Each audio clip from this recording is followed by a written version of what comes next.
Mic کو لیں سید بھائی. السلام علیکم یا علی مدد. علیکم السلام میرے بھائی، خیریت سے ہیں آپ؟ الحمدللہ. آگا آپ کیسے ہیں؟ آپ ٹھیک ہیں؟ اللہ کا احسان ہے میرے بھائی، حکم کریں. جی تھینک یو سر. اچھا ایک بات، آپ اس پہ بیشتر دفعہ بات کر چکے ہیں لیکن میں آپ سے خود یہ بات کرنا چاہ رہا تھا. آج کل ایک کرنٹ بہت بڑا ایشو ہم شیعوں میں خاص طور پہ چل رہا ہے، جو ہمارے علماء بھی اس کی بہت بڑی وجہ ہے، جو ہمیں بڑا نقصان پہنچا رہا ہے، وہ ہے اتحاد بین المسلمین. یہ جو موٹیو ہمارے علماء لے کے چل پڑے ہیں، آج اس موٹیو کی وجہ سے وہ لوگ ممبر پہ اپنے اصل جو ان کا مشن ہے اسے ہٹ چکے ہیں، جس کے ہمیں بڑے سارے نقصانات ہو رہے ہیں. اور ان نقصانات میں یہ ہے کہ آج دیکھیں نہیں اب میں آپ کو آپ نے آ کے اس چیز کو بڑا ریئلائز کروایا. مولوی جو ہے نا دین کے سب سے بڑے دشمن آپ کے مولوی ہیں.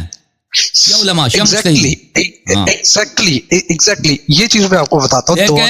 ابھی ہماری بہن آئی تھی نا، ہماری بہن ابھی باجی آئی تھی، وہ کہہ رہی تھی کہ میں نے کوئی شیعہ مولوی کو نہیں دیکھا کہ اس نے حق زہرا سلام اللہ علیہا کو اس طرح بات کی جو آپ کی اللہ علیہ طرح کا بات کرتا ہے. دیکھو اس زمانے میں حضرت بی بی زہرا سلام اللہ علیہا کے قاتل کا احترام کیا جاتا ہے ہر جگہ پر، ہر جگہ پر. اس کے قاتل کے نام پہ مساجد بنائے جا رہے ہیں، اس کے قاتل کے نام پہ روڈ بنائے جاتے ہیں، یونیورسٹی مدارس بنائے جاتے ہیں، ٹھیک ہے نا. اور شیعہ قوم کو کیا سکھایا جاتا ہے کہ اس کی تم احترام کرو. شیعہ اگر ہندوستان میں رہتا ہے، شیعہ اگر امریکہ میں رہتا ہے، شیعہ اگر یورپ میں رہتا ہے، اس کا احترام کرنا آپ پہ واجب ہے، ٹھیک ہے نا. اور اس کے بی بی سلام اللہ علیہ کی شہادت، امام امیر المؤمنین علی علیہ السلام جو اصل دین اساس دین. قرآن کون ہے؟ قرآن امیر المؤمنین علیہ السلام ہے. توحید کون ہے؟ توحید امیر المؤمنین علی بن ابی طالب علیہ السلام ہے. امیر المؤمنین علی بن ابی طالب علیہ السلام کا گھر جلانا، ان کے حق پہ قبضہ کرنا، یعنی توحید کو پامال کرنا، توحید کو ختم کرنا. اسی لیے تو امت میں توحید ہی نہیں ہے، اسی لیے امت میں توحید ہی نہیں ہے، اسی لیے اس امت میں نہ اذان صحیح ہے، نہ نماز صحیح، کچھ نہ روزہ، کچھ سب غلط ہے، کیونکہ اساسی سے پھاڑ دیا، ختم کر دیا. تو ان قاتلین کا احترام ہم پہ واجب کرایا جا رہا ہے، نہ یہ کہ تقیہ کے بنا پر، نہیں، یہ واقعا واجب ہے. نہ کہ تقیہ کہ تم اگر پشاور میں رہتے ہو یا پرا چنار میں تو تم احترام کرو، نہ تم نے جہاں بھی رہنا اس کا احترام. یہ باتیں کرنی ہی نہیں ہے تم نے، یہ حرام ہے.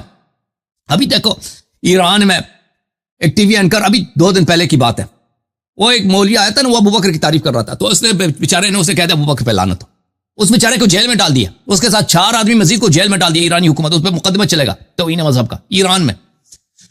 ہمارے ہاں کتنے میں علماء، معزز علماء کو جانتا ہوں، بوڑھے ہیں، بزرگ ہیں، بیچارے سید ہیں، انہوں نے ان کو جرأت نہیں ہوتی ممبر پہ ایران میں، اصفہان میں، کاشان میں ابوبکر عمر کے متعلق ایک جملہ کہہ دیں، کیونکہ ان کو پہلے کوڑے پڑ چکے ہیں، کوڑے لگ چکے ہیں کہ تم نے توہین کیا، خلفاء کی توہین کیا. تو عرض یہ ہے کہ یہ جو کہا جاتا ہے نا کہ تم ان باتوں پہ سمجھوتا کر لو، دیکھ دنیا جل جائے. ہم تقیہ کریں گے جہاں پہ ضروری ہے تقیہ کرنا. دیکھو میرے عزیز، ہم تقیہ کے مخالف نہیں، تقیہ کا جو مخالف ہے وہ دین کا مخالف ہے، امام جعفر صادق علیہ السلام کا مخالف ہے، رسول صلی اللہ علیہ وسلم کا مخالف ہے. جہاں پہ تقیہ کرنا ہے تقیہ ضروری ہے، لیکن جہاں پہ تقیہ نہیں ہوتا وہاں پہ اہل بیت علیہ السلام کی نصرت آپ نے کرنی ہے. قاتل زہرا سلام اللہ علیہا کا احترام صرف اس وقت کریں گے جب جان و مال کا خطرہ ہو، اس کے علاوہ اس کا احترام کرنا وہ حرام ہے.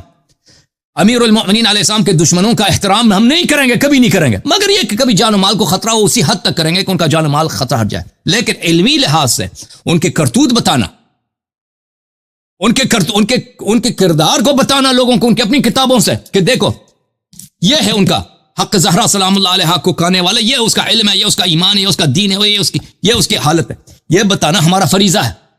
اور یہ فریضہ کب سے زیادہ کس کا ہے؟ شیعہ علماء کا ہے.